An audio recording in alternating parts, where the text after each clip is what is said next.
Paul Samuelson was the first American economist to win the Nobel Prize in Economics for advancing mathematics in economic theory. He broke off from the traditional methods of deciphering economics in favor of a theoretical mathematical approach.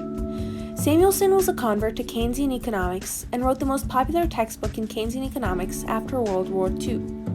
He viewed the economy as a machine, and the government ought to act much like a thermostat, controlling the fluctuations in the market. Through government spending and tax cuts, business confidence was supposed to be restored and the irrational animal spirits suppressed.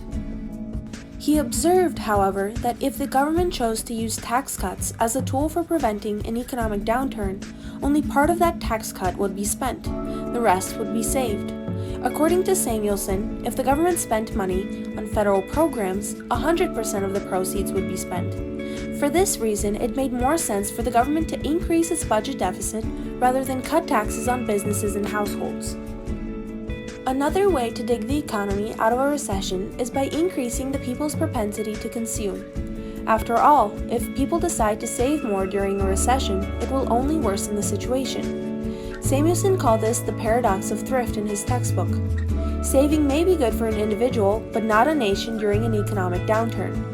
He rejected Adam Smith's classic view: what is prudence in the conduct of every private family can scarce be folly in that of a great kingdom.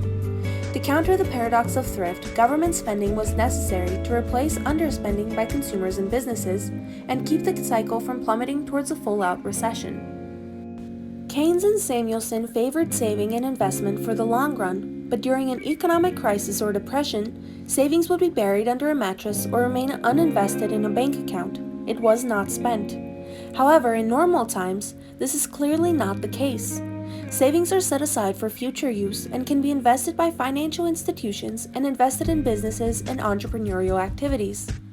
Savings are simply investments that improve consumption and our standard of living in the future.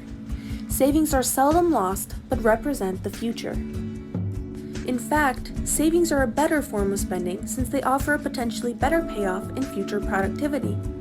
An increase in savings will bring interest rates down and will be invested in research and development, new production processes, and new technology. It is the key to economic growth. The ultimate purpose of investment is to increase consumption and our standard of living in the future. It is dangerous to use up the seed corn in consumption. As a sign at an airport stated, "We invest today for a better tomorrow." The entire Keynesian system depends on the condition that current consumption is the only thing that matters. This assumption, however, can lead people to believe that all it takes is for the government and the public to increase spending on consumer goods, welfare transfers, and foreign wars. The truth is that retail sales and current consumer spending are lagging indicators of economic growth. Investing government funds in current consumption sprees are short-lived and not a stable foundation for future growth.